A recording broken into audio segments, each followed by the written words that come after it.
수시 학종시대라는 말 많이 들어보셨을 거예요. 학생부 종합전형 선발 비중이 70%가 넘었다라는 얘기도 많이 들어보셨을 거고요. 그런데 막상 학교 생활을 하다 보면 교과 공부 외에 다양한 프로그램 활동을 열심히 하기가 참 쉽지는 않습니다. 그래서 그렇게 학교 생활을 했었던 지금 현재 고등학교 3학년 학생들은 수시 원서 접수를 앞두고 나는 지금 이 상황에서 과연 학종을 쓸 수 있을까? 아니면 수시 넘기고 정시를 그냥 봐야 되나? 이런 고민들 많이 하실 겁니다. 학생부 종합전형, 줄여서 학종이라고 우리가 부르는 이 전형은 사실 서울권에서 가장 많이 뽑는 전형입니다. 서울권에서 가장 많이 선발하는 수시 전형이 무엇일까요? 라고 묻는다면 바로 학생부 종합전형이라고 대답하시면 되는데요. 따라서 공부만 열심히 했었던 최상위권 학생들은 막상 수시 지원을 하려다 보면 내가 학생부 종합전형으로 지원하지 않고서는 갈 수 있는 대학이 많지 않구나라는 것을 피부로 느끼게 되실 거예요. 오늘은 학생부 종합전형에 대해서 우리가 조금 더 자세히 알아보는 시간을 갖도록 하겠습니다. 학생부 종합평가라고 하면 아마 서류평가라는 말을 많이 들어보셨을 겁니다. 학생부 종합전형 말 그대로 학생부라는 학교생활기록부의 줄임말이죠. 학생부라는 서류, 그리고 자기소개서, 그리고 선생님들의 추천서, 그리고 마지막 하나, 아마 이 부분은 많이들 모르실 거예요. 고교 프로파일이라는 서류가 종합적으로 평가되는 전형이 바로 학생부 종합전형이에요. 다른 거는 다 들어보셔서 아실 텐데 고교 프로파일 과연 이게 무엇이냐라고 생각하실 텐데요. 사실 이 부분은 인지하고 계셔야 돼요. 굉장히 중요한 부분이고 내가 고등학교를 들어가서 무작정 열심히 한다고 되는 거는 아니고 이 고교 프로파일을 통해서 우리 학교의 정보를 내가 먼저 알고 여기에 맞춰서 고등학교 3년 동안의 생활을 해야 학종에서 유리한 서류를 만들 수 있거든요. 고교 프로파일은 말 그대로 학교의 다양한 정보를 담은 서류예요. 즉 학교에서 어떤 프로그램이 진행되고 이 학교가 어떤 수상 프로그램들이 있고 라는 것들, 또는 학교의 목표 지향, 여러 가지 있을 수 있죠. 과학중점 학교다 그러면 과학중점 학교만의 어떤 특화된 과학 프로그램들이 있을 텐데 만약에 내가 과학중점 학교로 지원한 경우에는 이런 특화된 과학 프로그램들에 참여해야만 열심히 학교 생활을 한 학생이라는 평가를 받을 수 있을 겁니다. 이렇게 내가 지원한 또는 내가 다니고 있는 고등학교의 교육 목표, 우리 학교는 무엇을 추구하고 있나를 알고 여기에 맞는 학교 생활을 할 수 있어야 학생부 종합전형에 유리하다라고 볼 수 있겠죠. 학생부하고 자기소개서 중에 학생부는 내가 수행했었던 여러 가지 결과에 대한 기록이 남겨지는 것이고 기록권자는 학교, 선생님들이 되시는 거고요.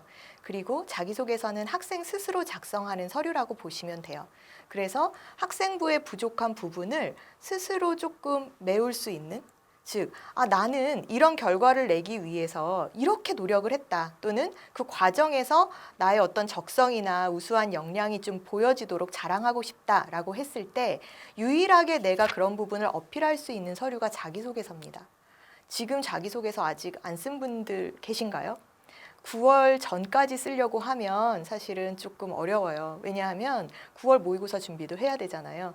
그래서 이 중요한 자소서는 내 학생부의 보완 서류라 생각하시고 지금 다 작성하지 못한 분들은 서둘러서 8월 중순까지는 작성하시는 전략을 좀 세우셔야 될 것 같습니다. 마지막으로 추천서 서류인데요. 추천서는 사실은 최근에는 많이 축소, 폐지되고 있어요.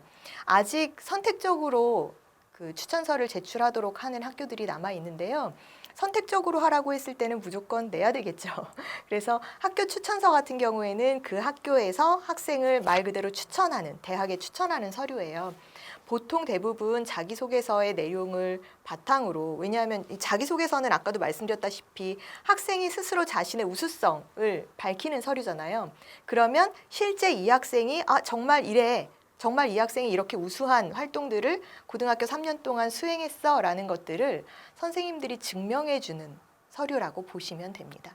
그래서 선생님께 제가 이런 숨겨진 역량들을 좀 자랑하고 싶어요 라는 얘기들을 미리 선생님하고 충분히 협의 얘기 나눈 후에 추천서가 작성되도록 하면 좋을 것 같습니다. 학생부 종합전형은 1단계 서류 평가에서 지금 말씀드린 이런 다양한 서류로 일정 배수를 선발하게 돼요. 물론 학생부 종합전형이 다 다단계 전형만 있는 건 아닙니다. 학생부 서류 100% 또는 학생부만 가지고 평가하는 종합평가 방식으로 진행되는 학교도 있어요.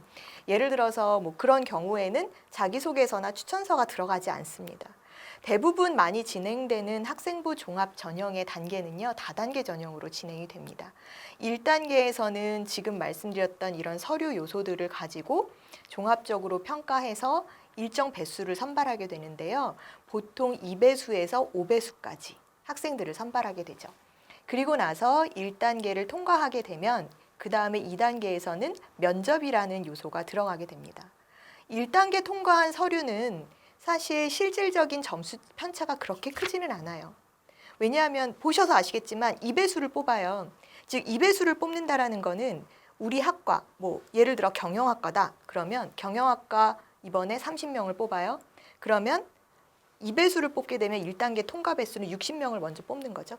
그리고 나서 2단계 성적으로 나머지 30명이 떨어지는 겁니다. 즉 2명 중에 1명이 탈락. 5배수를 뽑는 경우는 어떨까요? 5명 중에 4명이 탈락하게 되는 겁니다. 따라서 2단계 면접에 대한 부담이 클 수밖에 없어요. 1단계 서류는 비슷비슷한 학생들끼리의 경쟁이라고 치면 사실 면접은 성적 따라 가지는 않습니다.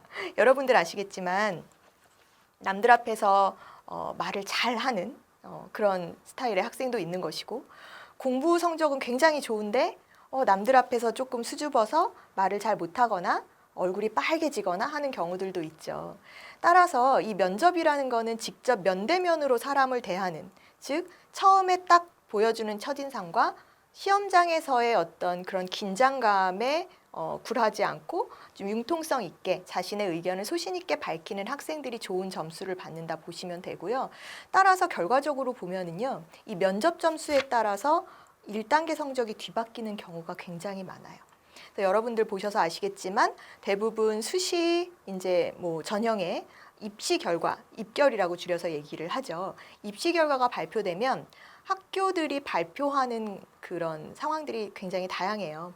뭐 1단계 서류 통과 최초 합격자의 뭐 평균이나 70% 컷 또는 최종 합격자의 평균이나 70% 컷 이런 식으로 발표가 되는데 두 가지를 다 발표하는 경우에 입시 결과를 보시면 아마 이해하시기 쉬울 겁니다.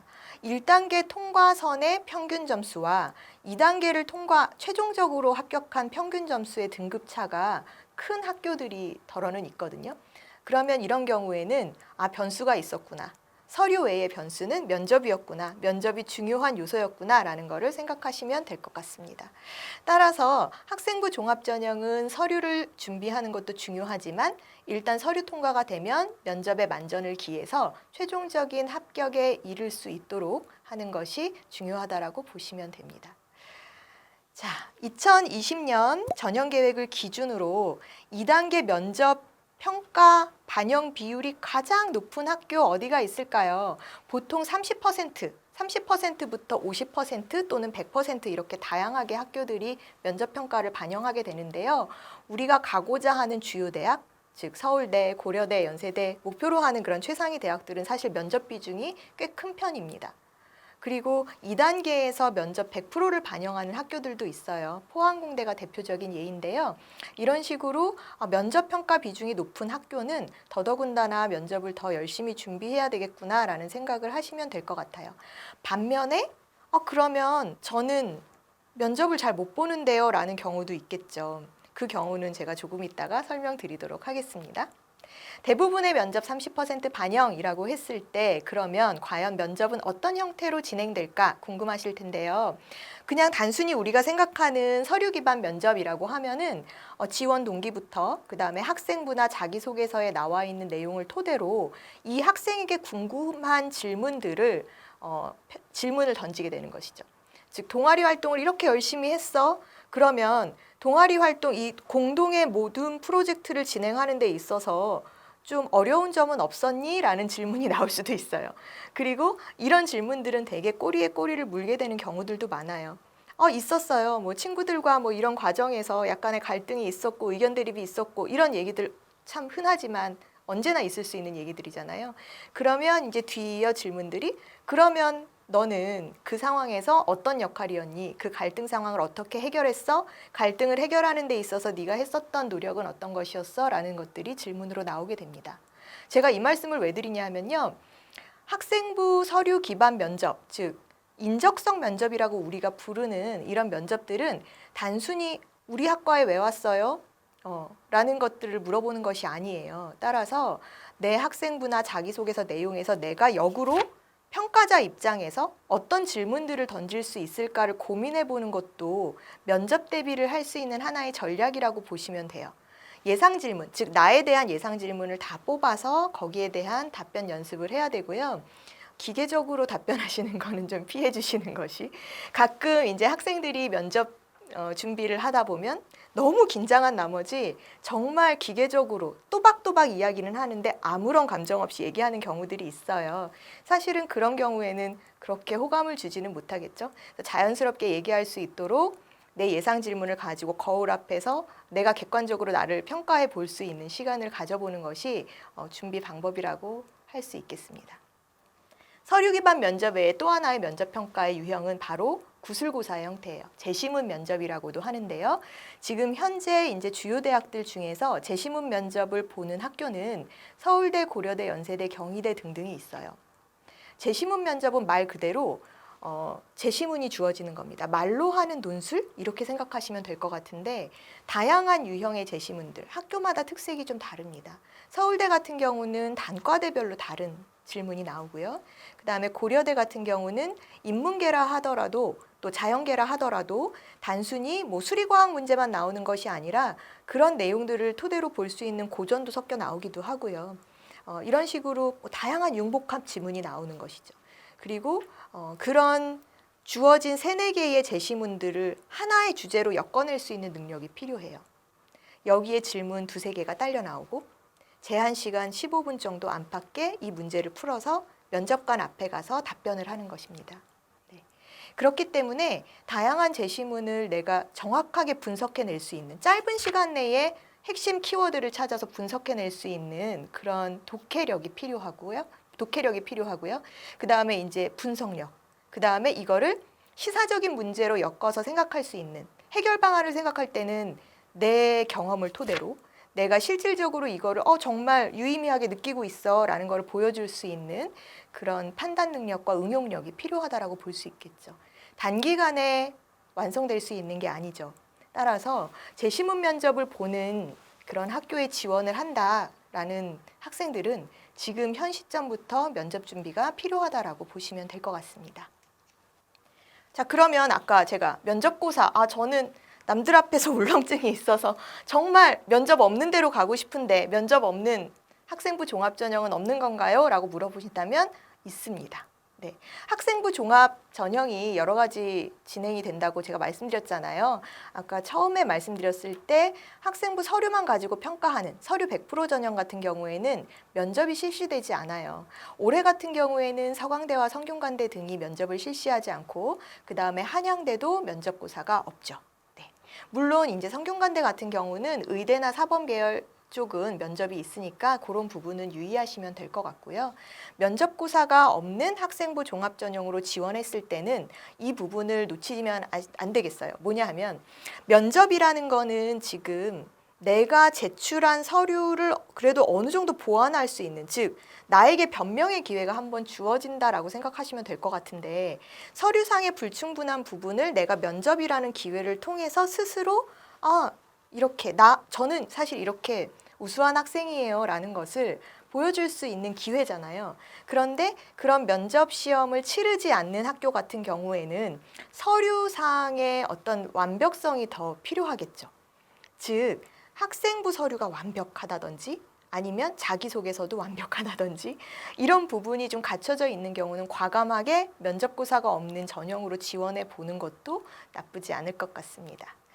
네, 학생부 종합전형은 1학년, 2학년, 3학년 1학기까지의 골고루 동일 비중으로 반영이 되는데요. 사실은 정해져 있는 반영 비율이라는 거는 없어요. 아까도 말씀드렸지만 종합적인 평가, 정성평가라는 부분이기 때문에 정량적으로 몇 퍼센트, 몇 퍼센트, 몇 퍼센트 또는 서류 중에서도 뭐 학생부 몇 퍼센트, 자기소개서 몇 퍼센트 이렇게 정해져 있는 비율이 없는 것입니다. 따라서 굉장히 서류적인 요소에서도 학생부가 좀 불충분하다면 자기소개서가 유의미하게 쓰일 수도 있는 거고요. 또 생각보다 그렇지 않은 경우도 있을 수도 있는 거고요. 그래서 이런 경우에서는 왜 우리는 뭐든 결정하려고 하잖아요. 학생과 학부모님들께서는 아마 궁금하실 거예요. 얼만큼 비중이 들어가길래 자기소개서가 그렇게 중요해요? 그렇게 열심히 써야 되나요? 뭐 이렇게 질문하시는 경우들이 있는데 사실 제가 말씀드렸다시피 정해진 반영 비율이 없다라는 것은 그만큼 어떤 서류든 최선을 다해서 준비를 해야 된다라는 의미겠죠. 이렇게 생각하시면 될 것 같습니다. 그래서 보완 서류로 준비를 하시고 동일 비중까지 반영이 된다라고 했으니 지금 아마 8월 말이면은 3학년 1학기 학생부가 수정 마감이 될 텐데요. 아직 수정 기회가 좀 남아있죠. 여러분들 학생부 3학년 1학기 때 학생부를 보고 조금 더 보충하고 싶거나 아니면 조금 더 내가 뭔가를 조금 더 어필할 수 있는 부분이 있을까라고 한다면 담당 선생님하고 상의해서 학생부를 조금 더 보완할 수 있는 방법을 고민을 해보시는 것도 좋고요. 수정 기간 끝나기 전에 가능한 일이니까요. 그리고 2학년 학생들은 그렇다라는 거를 생각해서 3학년 1학기 준비 계획까지도 3학년 들어가서 이제 끝났지 생각하시지 말고 3학년 1학기까지 완벽을 기해서 준비해야 되겠구나라는 생각을 하시면 될 것 같아요. 자, 일단 여러분들이 지금 학생부 종합전형이 어떻게 진행되는지 다단계 전형, 일괄 합산 방식 또는 학생부 100% 면접이 있고 없고 면접의 유형이 어떻게 다르고 설명을 드렸는데요. 구체적인 사례를 통해서 학생부 종합전형에 어떻게 하면 성공할 수 있을지를 다시 한번 이어서 살펴보도록 하겠습니다.